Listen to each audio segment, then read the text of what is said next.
दोस्तों, आप सभी को मेरा सादर नमस्कार।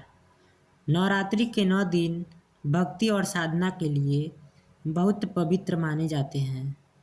इसके पहले दिन शैलपुत्री की पूजा की जाती है। शैलपुत्री हिमालय की पुत्री हैं। हिमालय पर्वतों का राजा है। वह अडिग है, उसे कोई हिला नहीं सकता। जब हम भक्ति का रास्ता चुनते हैं तो हमारे मन में भी भगवान के लिए इसी तरह का अडिग विश्वास होना चाहिए। तभी हम अपने लक्ष्य तक पहुंच सकते हैं। यही कारण है कि नवरात्र के पहले दिन शैलपुत्री की पूजा की जाती है। तो चलिए माँ शैलपुत्री की कहानी को जानने की कोशिश करते हैं। माँ शैलपुत्री सती के नाम से भी जानी जाती हैं। इनकी कहानी इस प्रकार है। एक बार प्रजापति दक्ष ने यज्ञ करवाने का फैसला किया। इसके लिए उन्होंने सभी देवी देवताओं को निमंत्रण भेज दिया, लेकिन भगवान शिव को नहीं। देवी सती भली भांति जानती थी कि उनके पास निमंत्रण आएगा, लेकिन ऐसा नहीं हुआ। वो उस यज्ञ में जाने के लिए बेचैन थी, लेकिन भगवान शिव ने मना कर दिया।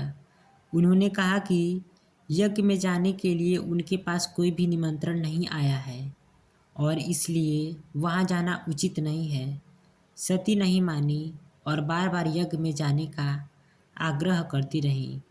सती के ना मानने की वजह से शिव को उनकी बात माननी पड़ी और अनुमति दे दी। सती जब अपने पिता प्रजापति दक्ष के पास पहुंची तो देखा कि कोई भी उनसे आदर और प्रेम के साथ बातचीत नहीं कर रहा है। सारे लोग मुंह फेरे हुए हैं और सिर्फ उनकी माता ने स्नेह से उन्हें गले लगाया। उनकी बाकी बहनें उनका उपहास उड़ा रही थी और सती के पति भगवान शिव को भी तिरस्कृत कर रही थी।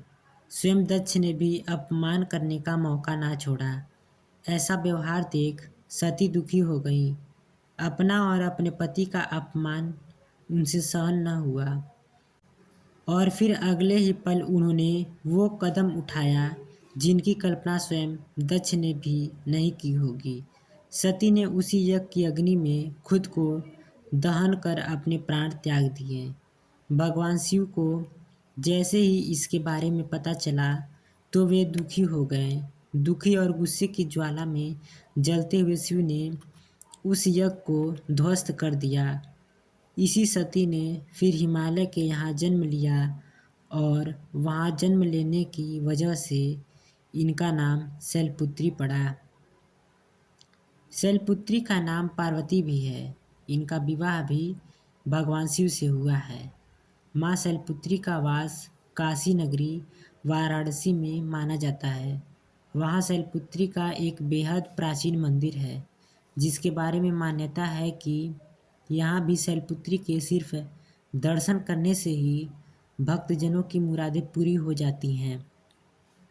कहा तो यह भी जाता है कि नवरात्र के पहले दिन यानी प्रतिपदा को भी जो भक्त माँ शैलपुत्री के दर्शन करता है उसके सारे वैवाहिक जीवन के कष्ट दूर हो जाते हैं। चूँकि माँ शैलपुत्री का वाहन वृषभ है, इसलिए इन्हें वृषारूढ़ा भी कहा जाता है।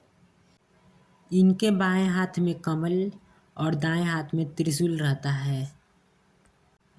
नमस्तस्यै नमस्तस्यै नमस्तस्यै नमो नमः। पूजा करते समय माँ शैलपुत्री को सफ़ेद रंग का पुष्प, फल, वस्त्र, श्रीफल, हल्दी, चंदन, पान, सुपारी, मिष्ठान आदि चीज़ें अर्पित करें। पूजा के समय चालीसा, स्तोत्र पाठ का एवं मंत्र का जप करें।